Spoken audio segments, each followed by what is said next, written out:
Hola amigas y amigos de Animales Literarios. Estamos acá en la ciudad de Talca, en la Plaza Las Heras, junto a la poeta Daniela Sol. ¿Cómo estás, Daniela? Muy bien, Hugo, muchas gracias por la invitación. Muy contenta en esta tarde soleada. En esta tarde soleada, por fin, ¿cierto? Por fin. Daniela, cuéntanos cómo es tu llegada a la literatura, cómo es ese primer encuentro con los libros, con la lectura, quizás con la escritura, a lo mejor a la par. ¿Fue en algún colegio? ¿Fue en la influencia de algún familiar? ¿Cómo es esa llegada a la literatura? Creo tener memoria desde muy pequeña a esta asociación o a estas imágenes de mis padres como educadores. Mi papá, mi mamá son profes, soy nieta de profes, entonces en general siempre tuve ese acceso y ese privilegio a las bibliotecas de la casa, a tener un libro cerca. Ya, o sea, siempre eso estuvo siempre, ahí. Siempre en la casa. Tengo imágenes muy latentes de libros, porque la familia estuvo marcada con libros. O sea, recuerdo a mi abuelo de pronto con sus libreros, pero también recuerdo que él comentaba que en la casa habían libros enterrados, ¿cachai? Por la dictadura. Entonces, tengo ese imaginario y posteriormente con mis padres, sobre todo con mi papá, también esta compra, no sé si te acuerdas de unas revistas que eran, no sé si zigzag, pero que tenían un libro una vez a la semana. ¿Te acuerdas de eso, sí, no? Que había que poner 1000 pesos más y era un clásico de la literatura, entonces yo me acuerdo haberlos tenido todos, una experiencia muy bonita. Y a partir de que comencé a leer ya cognitivamente, o sea, ya de corrido, por así decirlo, ahí como en tercero o cuarto básico, empezó un interés muy grande por la lectura, que creo que duró el resto de la escolaridad, pero no eran necesariamente los mismos libros que me daban en el colegio, sino que la intención de seguir indagando por otros lados. Hasta que llegué a la universidad y ahí como que ya me desencanté de la lectura. Oye, eso suele ocurrir.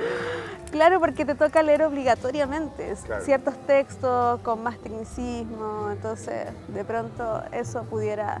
Te aleja de la claro, fantasía y de todas esas cosas exacto. entretenidas. Y me tomó años como volver a encantarme con esta lectura de pasatiempo, la verdad. Ya, ¿y tú cuando empezaste de chica a leer, también escribías? ¿Tenías un diario de vida, por ejemplo? O no sé, anotabas las cosas que ocurrían, o escribías cuentos. Sí, recuerdo haber tenido un par de diarios de vida.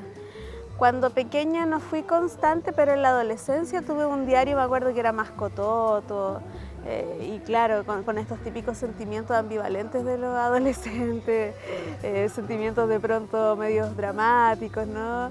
Pero claro, era una escritura como catarsis en realidad. Después vinieron algunas cartas de amor, ¿verdad? Y no tuvieron ningún éxito.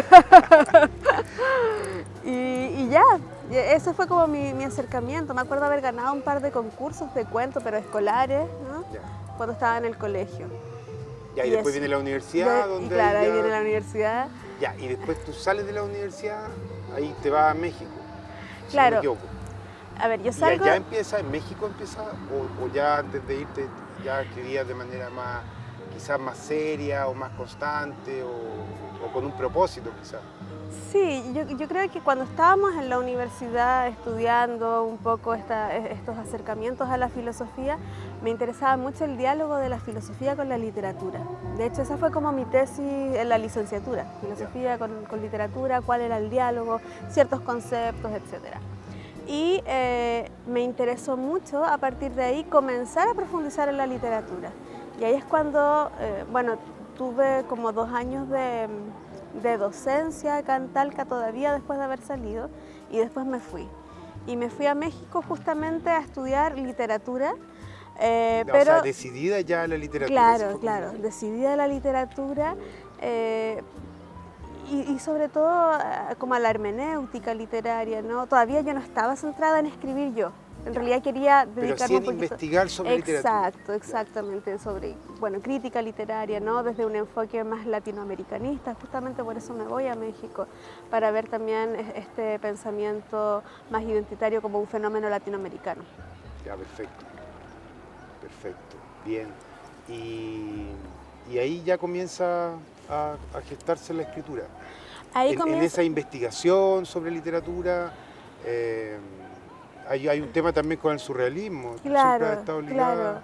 claro. Bueno, yo me fui en primera instancia, cuando fui a hacer el magíster en literatura, estaba trabajando las vanguardias literarias chilenas, específicamente el movimiento de la mandrágora. Y justamente... Nacido acá claro, en la nacido ciudad. acá en Talca, entonces mucha gente me preguntaba, pero ¿por qué te fuiste tan lejos a estudiar algo que es tan local, no?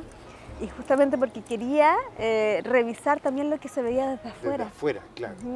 Claro, me encuentro con esta tesis de Octavio Paz, donde legitima por excelencia el movimiento de la mandrágora como el movimiento latinoamericano, Claro, el surrealismo claro, latino en Chile. exacto, claro, que era esto, ¿no? Que no había otra cosa, que era esto. Entonces me interesaba mucho profundizar en eso y claro, comenzando con estos estudios yo empiezo a adentrarme de a poquito en la poesía, un poquito movida con el surrealismo porque cuando estaba investigando las vanguardias me encuentro con Ludwig Seller, que es este poeta que vivía en México, ¿verdad? Y él de alguna manera me adopta como una discípula.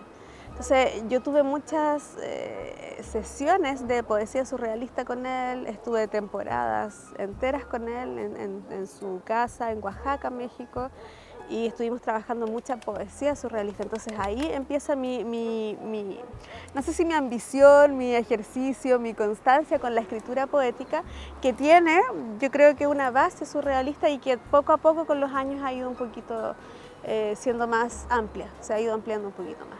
Ya, por ejemplo, el tema social, el Claro, tema de denuncia, el tema de la preocupación por la otredad, es algo que ha incorporado también, Sí, que es una marca.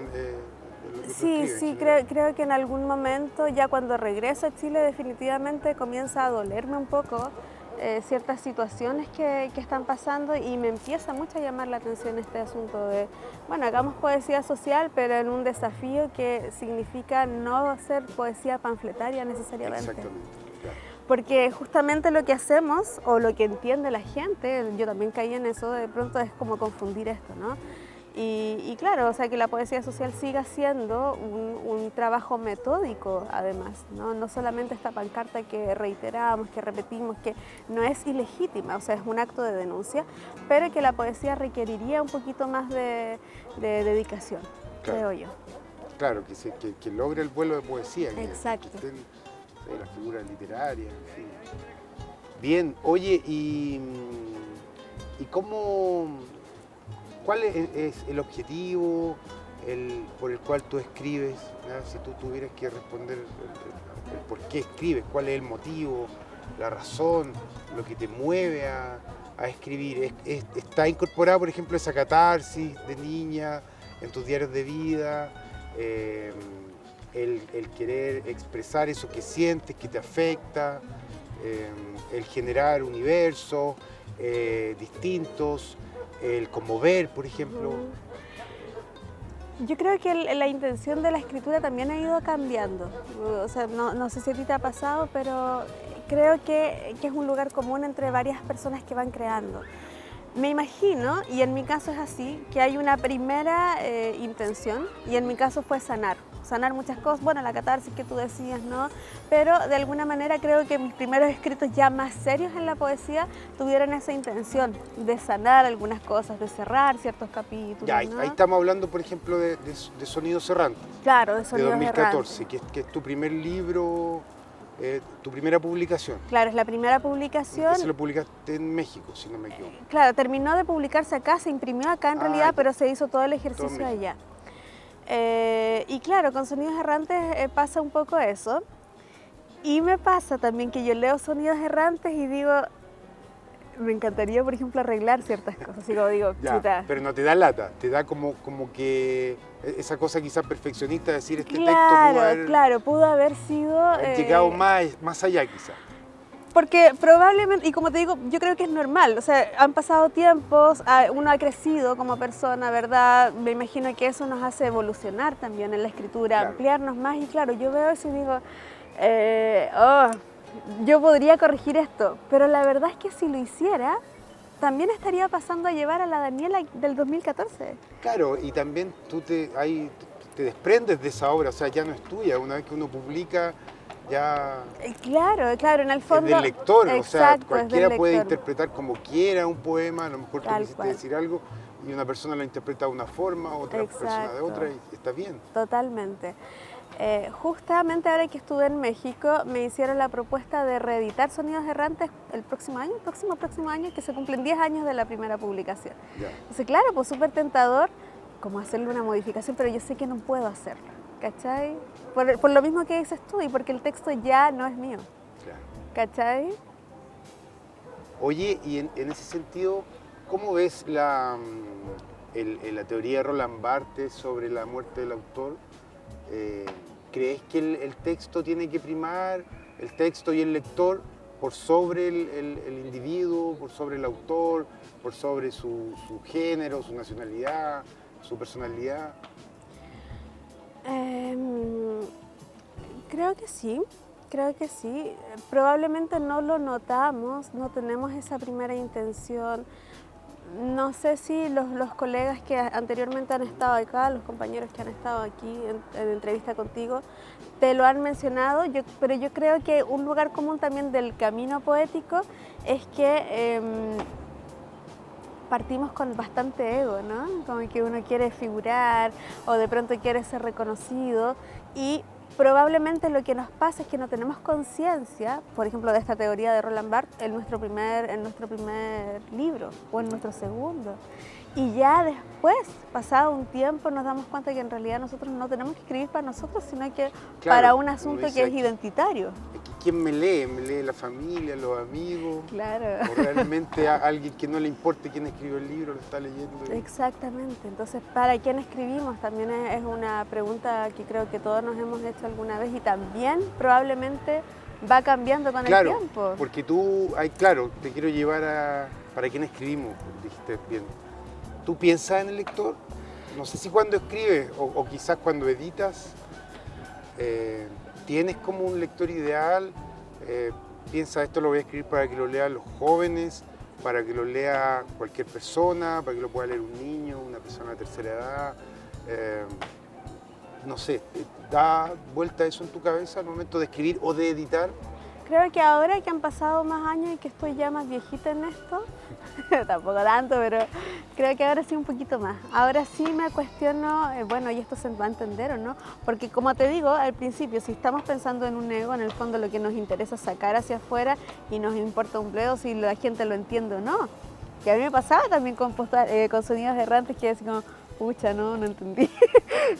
Gente que me lo dijo honestamente y está bien, porque ahí tú te vas dando cuenta, bueno, y entonces ¿para qué tanto? O sea, ¿cuál es la intención de publicar algo, de difundir algo si la gente no lo va a entender? Igual es fome. Claro, ahora también, claro, la poesía en sí es una experiencia de extrañeza con el texto y con el lenguaje, hay un juego. Pero claro, tiene que haber una medida justa en la cual exista ese extrañamiento, pero también tenga un mensaje o algo que la gente entienda. Claro, por ejemplo, los mismos surrealistas que promovían este automatismo, ¿no? Esta cosa de arrojar, como de vomitar, ¿verdad? De evadir la razón. Exactamente. Igual después decían, bueno, pero para el momento de corregir, o sea, está bien este automatismo al momento de arrojar la escritura, pero al momento de pensar en una publicación igual es bueno dejar reposando, ¿verdad? Dejar reposando un par de días, ¿no? Etcétera. Entonces, creo que es importante pensar en los lectores. No tengo un lector ideal, o sea, eso no, jamás me lo... Ya, y por ejemplo, algo que yo, sobre todo con los narradores que he entrevistado, hemos conversado eso. ¿Tú escribes los libros o los poemas que a ti te gustaría leer, por ejemplo? Sí. ¿Sí? Sí, eso sí. Eso sí. Sí, eso sí.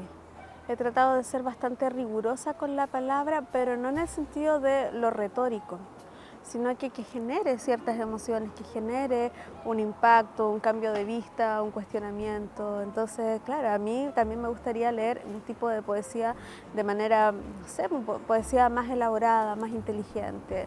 Entonces, creo que sí. Suena un poco soberbio, pero sí me gustaría leer algo así, como lo que escribo.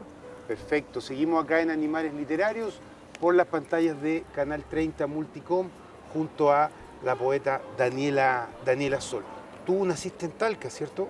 Nací en Talca, viví en Talca toda mi vida hasta los 22 años. Me fui de un largo una larga vuelta por México, después estuve en Canadá, después el doctorado Argentina. en España, también estuve en Argentina Sí. un tiempo, entonces ahí Oye, fue una gran ¿y vueltecita.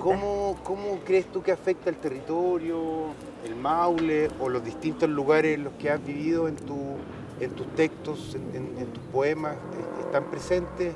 ¿Afecta el territorio, el paisaje, el clima, por ejemplo, los terremotos frecuentes Mm, en tu escritura, en tus poemas?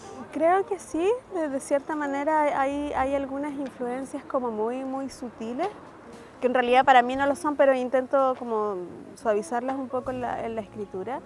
Pero sí, por ejemplo, de este libro que te mostré, que es Sabina, sí afecta mucho, es el entorno, es este barrio, es la identidad familiar, es la memoria colectiva, entonces sí afecta bastante. Ya, ahí te centras en ese último Sí, libro que publicaste sí, el año pasado. el año pasado. El año pasado. Y ahí te centras más o menos en el tema de Talca, en la identidad, Sí, sobre todo en en este sector. este barrio norte, sí. Hay varias cosas ahí, bueno, está la figura de mi abuela también, pero que en el fondo yo tomo la figura de ella, que es Sabina, justamente. Ujú. Ah, ya, y Eh, es el título del libro. Eso te claro. iba a preguntar, ¿cómo abordas tú el decir, ya, voy a trabajar o voy a construir un poemario que refiera a un barrio, a un sector, a mis recuerdos de infancia, a un momento de la historia quizás? Ujú. No lo pensé tanto así, o sea, yo tenía una idea hace ya varios años en la cabeza, sobre todo desde que volví a Chile, y encontrarme con este barrio, con esta ciudad de pronto algo decadente después del terremoto, ¿no? Eh, Me dolía, ¿sabes? Paso por las calles del barrio norte y me duele ver sitios abandonados, o sea, terrenos que en algún momento fueron casas, que acogieron a familias, que fueron familias felices, quién sabe, ¿no? Entonces, ese tipo de cosas me generaron mucho dolor. Y un dolor que me parecía bastante extraño. ¿Por qué me tenía que doler a mí esto, no? O sea, podría ser perfectamente indiferente, pero... Claro, como mucha gente quizás. Exacto, pero bueno, ¿qué pasaba ahí, no? Como te digo, mi familia es importante, hay una cosa ahí también fundamental como objetos de escritura y ellos, o sea, la familia de mi papá son todos de acá, del barrio norte, entonces yo creo que ese dolor también tiene que ver un poco con este arrebato de la infancia, de pronto de esta memoria de las cosas bonitas, del columpio, de estas parras en los patios grandes, ¿no? Entonces me dieron ganas de poder rememorar eso un poquito y hablar justamente de esas tradiciones. Entonces tú evocas la memoria, el Evoca la recuerdo, infancia, la la infancia. memoria, el recuerdo. Evoca también, como te decía, la figura de mi abuela, pero pensando no solamente en ella, sino que con la imagen de ella tomar a la mayoría de las abuelas, De las ¿no? abuelas, claro. Que estaban todo el tiempo en la cocina, ¿verdad? Que muchas quisieron hacer otras cosas y las circunstancias no se los permitió. Las comidas que preparaban, ¿no? Los silencios que guardaron. Las cosas que la hacían reír. Exacto, Claro. exacto, tal cual. Oye, y pensando en la infancia, no sé, yo siempre pienso que los poetas o la gente que escribe poesía, hay una relación con la infancia, que el escribir poesía también es como un juego, o en general literatura. Ujú. ¿Cómo lo ves tú? ¿Crees que hay una relación entre la infancia, la poesía, la creación? Sí, absolutamente, absolutamente. En la infancia nosotros estamos constantemente practicando o viviendo actos poéticos. Probablemente no los tenemos así de asimilados, pero para mí un acto poético era jugar con el barro, ¿sabes? Con el barro en el patio, ¿no? No sé, embetunarme la cara, contar bichitos, los chanchitos de tierra, Sí, ¿no? Y cosas que, aunque uno no lo crea, igual son valiosos. O sea, tú ves edificios de departamentos, ¿no? ¿Cuántos niños ya no tienen patio y ya no van a crecer con esa imagen? Con una imagen de un jardín, un lugar donde correr, ¿no? Donde hacer hoyos, encontrar tesoros. pero entonces, bueno, es algo esencial de la poesía la nostalgia, estamos hablando Sí, claro, de totalmente. nostalgia, de algo que ya se perdió, que nos provoca una alegría, pero también un dolor, y que también la poesía es eso. Claro, sí, sí, todo el tiempo. Y la poesía, bueno, abarca muchas más otras cosas, pero creo que la infancia justamente nos da la oportunidad de tener la poesía mucho más a flor de piel que cuando la tenemos en la adultez. La adultez la intelectualizamos más, tenemos que buscar el momento, ¿no? Encontrar ese tiempo. Oye, y en ese sentido, ¿te arrepientes de haber empezado a los 25 con la poesía? Así como... No, puedo... ¿O llegó cuando tenía que llegar? Sí, no, y yo creo que me puedo enorgullecer que antes de ser una escritora por lo menos fui una buena lectora. Claro. Porque aquí estamos con cosas, igual hay mucha gente que escribe pero no lee a otros, entonces también está ahí en tu propio ombligo nomás.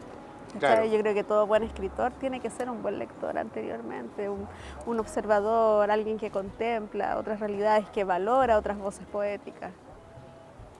¿Qué obra te marcó, hablando de lectura, así como algún poemario o una novela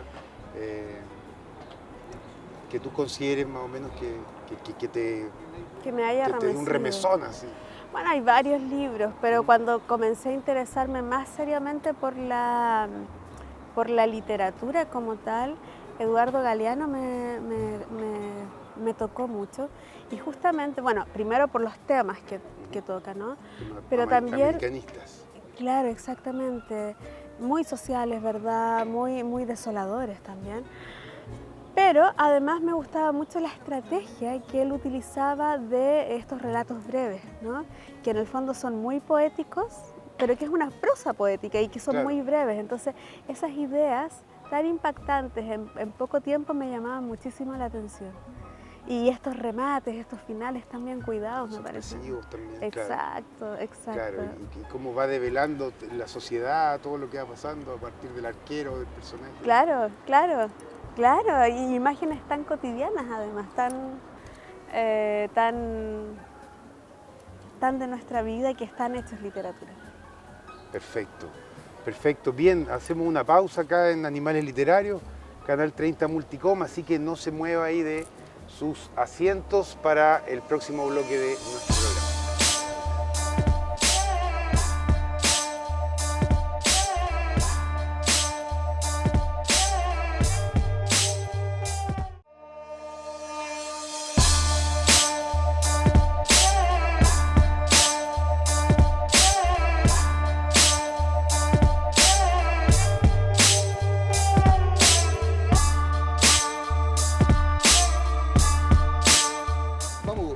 Bien, seguimos acá en Animales Literarios. Bienvenido a nuestro segundo bloque.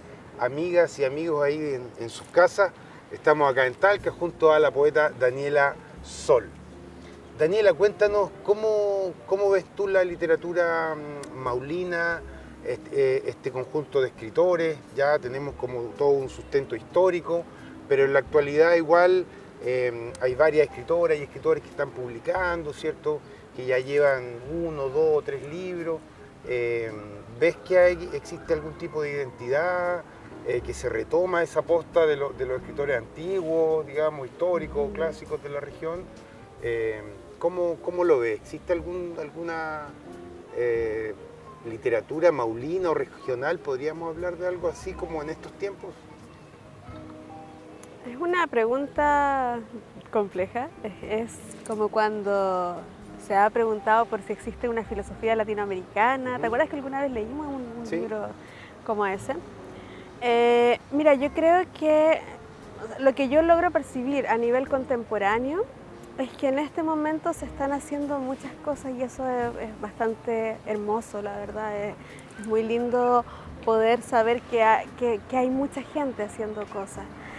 Sin embargo, creo, y esto puede sonar un poquito pesado, pero creo que de un tiempo a esta parte, bueno, hasta hace un par de años, creo que ya no, igual existía una especie de endogamia literaria, de circuitos muy específicos, muy herméticos de pronto, que afortunadamente se están revirtiendo. O sea, yo creo que ahora ya nos enteramos de que existen otras personas, ¿no? Y eso está bastante bien, como dices tú.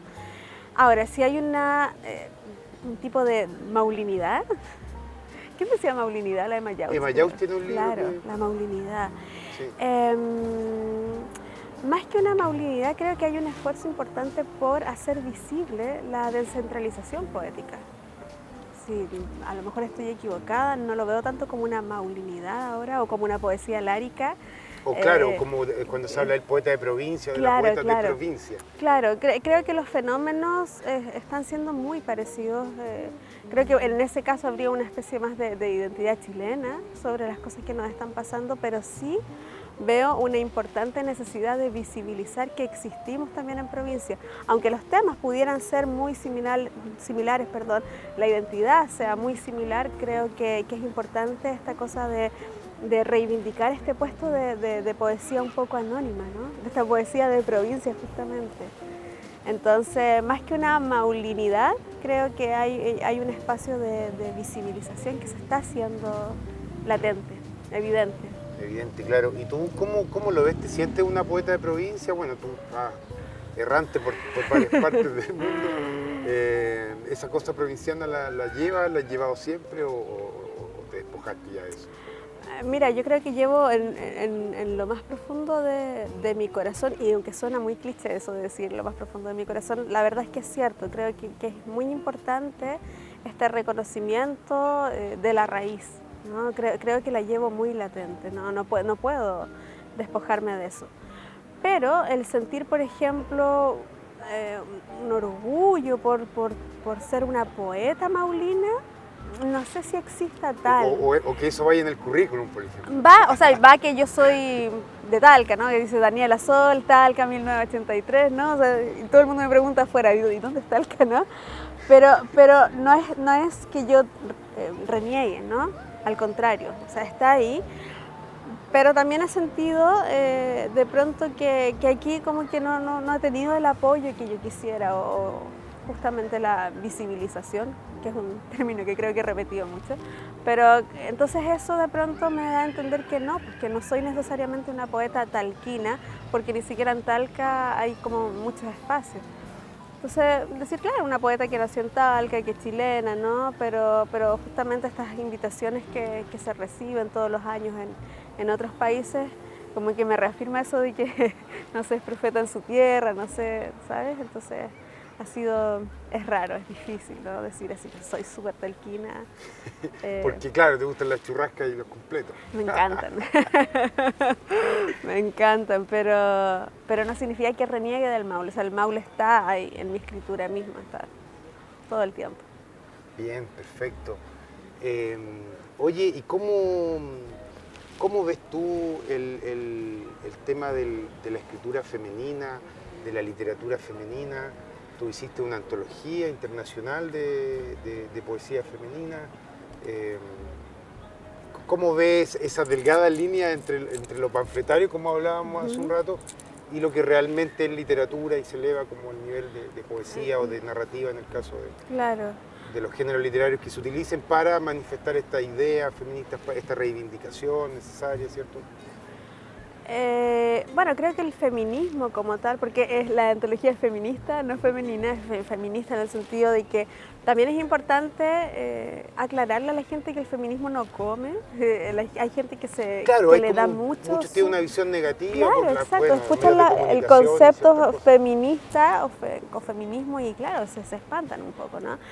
Pero en realidad la necesidad de publicar esa antología surgió justamente de que poco a poco comenzábamos a dar cuenta de que existían demandas que tenían que ver en torno a los límites del cuerpo de las mujeres, las cosificaciones, este cuerpo que ha sido históricamente confiscado además, aparte de cosificado. Y bueno, también esta necesidad de comenzar a dejar de competir entre nosotros. O sea, hay muchas reivindicaciones feministas. El mismo término del feminismo no es solamente el académico, o sea, tú puedes encontrar feminismo en las cárceles, en los barrios. O sea, es un tema absolutamente indiviso, es absolutamente amplio. Y justamente a raíz de que yo decía, bueno, hay muchas cosas que tienen que ver con el feminismo desde la antropología, desde la sociología, la psicología, la pedagogía feminista. Y bueno, ¿y qué pasa con la poesía? ¿Existe poesía feminista o no? Entonces, claro, esa antología es una antología que yo publiqué en Madrid.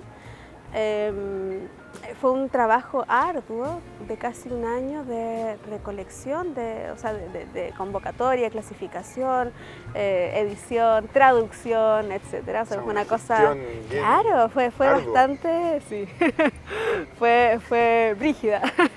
Más que arduo, brígido. Brígido.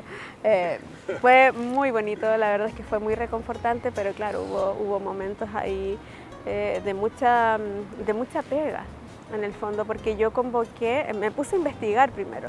O sea, no solamente a escritoras chilenas, sino que personas que yo nunca había escuchado, que nunca había leído, pero una cosa me llevó a la otra, ¿no? Esta búsqueda de redes sociales, y comencé a dar con poetas de todo el mundo. Entonces ese libro, esa antología, abarca 60 poetas de todo el mundo. O sea, fueron 100 las invitadas y 60 respondieron, que me parece que es un número súper bueno. Yo creo que algunas no respondieron porque no cacharon. Yo escribí en español. Y mandaron sus poemas, ¿verdad? Estos poemas fueron clasificados. No es una antología como un grupo solamente de diferentes poemas, sino que se clasificaron en estructuras capitulares. Como te digo, un capítulo... ¿Y esa clasificación de acuerdo al contenido? Claro. A la forma en la cual... Exacto. O sea, hay 4 capítulos. Uno que tiene que ver con la memoria colectiva, feminismo y memoria colectiva, feminismo y cuerpo, feminismo y espiritualidad. ¿Ya? Y feminismo y comunidad, trabajo comunitario. Ya, entonces, esos son los 4 ejes. Y te digo, hay gente de Nigeria, de Rusia, de Irak. ¿Y eso todo por redes sociales? Todo por redes sociales. O sea, las redes sociales en este caso han sido de ayuda para poder vincular con esos escritores que probablemente sin las redes sociales Exacto. Pero además de eso es una antología que está ilustrada. Entonces, aparte de las 60 poetas, hay 40 ilustradoras que están ahí. Cada poema viene ilustrado.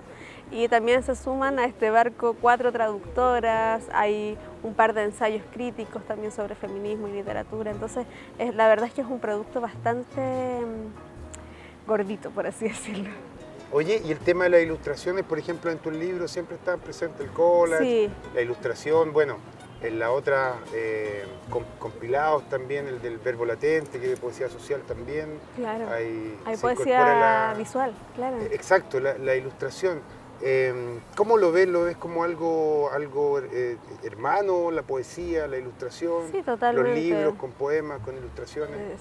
Soy absolutamente partidaria de la poesía visual. Bueno, el mismo surrealismo tiene muchísimo de visualidad, el creacionismo, ¿no?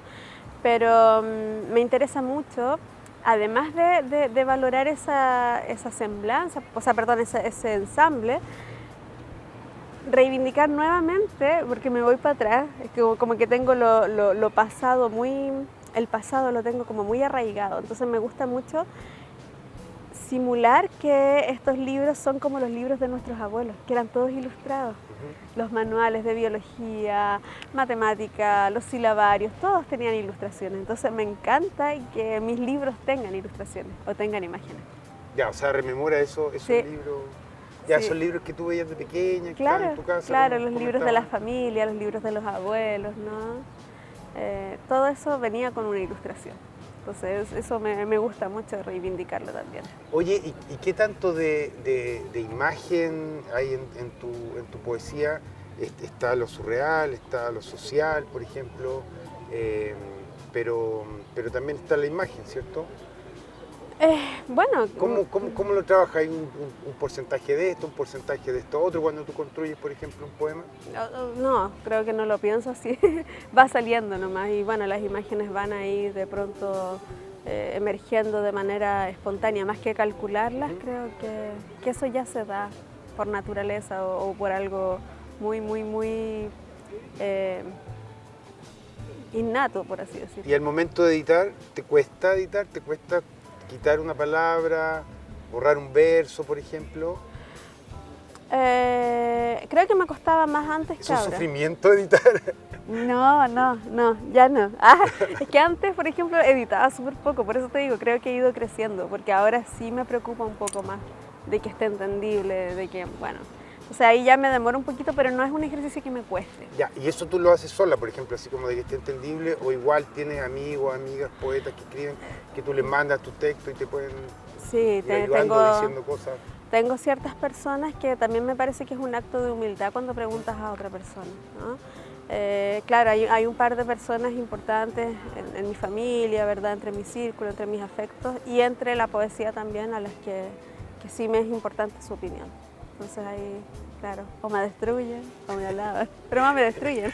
Oye, y sobre el proceso creativo, ¿tú tienes algún método, un horario determinado?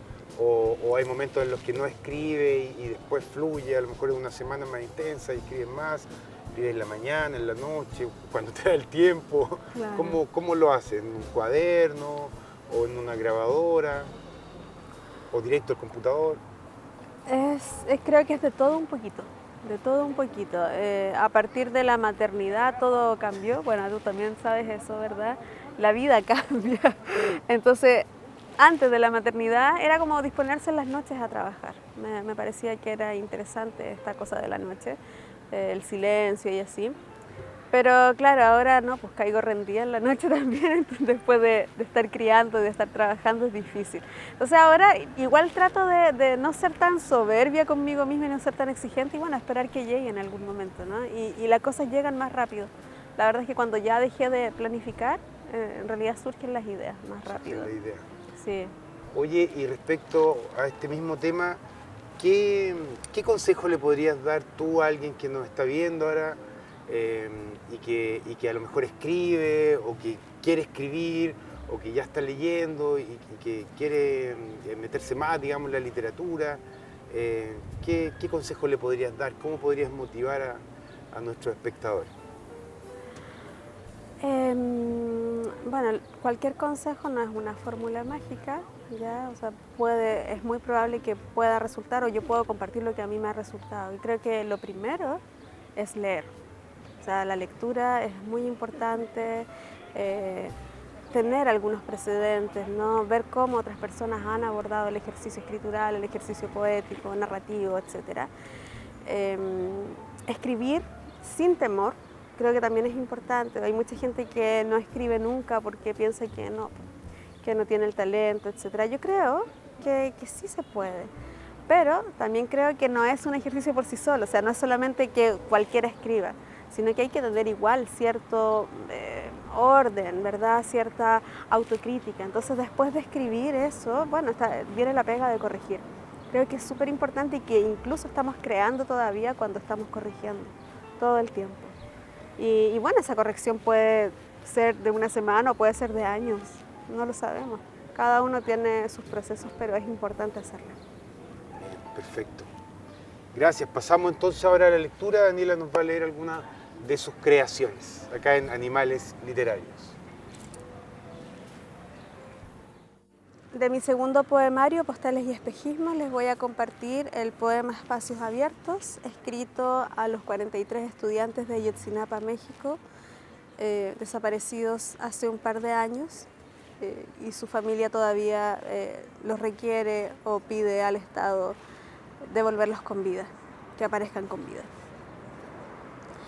Esas voces, esas sombras que no están muertas, declaman en cada partícula vital. Me he cansado de gritar pensando en ellos, de escupir ladridos a esos parásitos de azufre. Pero sé que en cada lugar, en cada respiración, en rincones infinitos los buscan sin líneas horizontales. La córnea de la memoria no es metáfora encarnada, pancartas de dolores hambrientas de justicia, pájaros de incertidumbre a la vena, pájaros de labios como ojos, cuerpos que no cesan ni se apagan al demandar su inherente libertad. Desde entonces no hay descanso ni fronteras que limiten a los átomos. El polvo pisado no es en vano, ni el dolor de la conciencia y la agonía y el silencio. Queda un beso en la frente y millones de manos trenzadas en espera de que nuestra propia piel baje a la huesera a rescatarlos del olvido. De mi libro Sabina, que es mi cuarto poemario, hay un poema que se llama Legitimidad del Ser, y que está pensado particularmente en Estela Díaz Barín, pero también en todas las poetas mujeres que de alguna manera han sido calladas o invisibilizadas. Me resuena mucho ahora a Estela Corbalán también con este hallazgo de su testamento literario, ¿no? Dice así: la muerte no pudo conmigo, ni con los tejidos erróneos de mi silencio. Los intentos por apagar mi canto fueron absurdas maniobras de las miradas negligentes, escandalizadas ante la decadencia de mis yemas. Tengo tatuada la soledad como un versículo constante, un mantra que repite, anárquico, las horas marginales de mi risa, de mi sexo, de la palabra escondida pendiente en racimos. 50 estrellas reciben mi llanto, aquel capítulo que oí al ver gemir a mis hijos, o cuando la insensata tortura se dibujó en mi cuerpo. La muerte no pudo conmigo, ni con el humo ensordecedor que le dio color a esta voz de acero. El tiempo, en cambio, viene despacio a instalarse en mi nombre y limpiar la indecencia empañada en el espejo que poco a poco reivindica mis pesares. El tercer y último poema se llama Impromptu y habla de la siesta. En aquel pérfido acto de cerrar los ojos surge el sutil deseo de escritura intangible, un espejo que rodea la simbiosis hasta reducirlas al ronroneo de la arena. Hay estéticas azules que solo aparecen en el sueño, dimensiones y acuarelas prohibidas para el alma de quien respira las horas despierta. Cerrar los ojos es un acto político, viajar por universos parecidos al océano y quitar el velo cíclico de las horas es deshacer nudos, darle sentido al presente, escuchar el corazón del mirlo que emigra. Despertar, regresar sintiendo el suspiro del gato, percibir la saliva en la almohada, como cuando la tierra otorga ese olor a humedad, y recibir las luces como este poema que no es más que un regalo onírico de una siesta otoñal.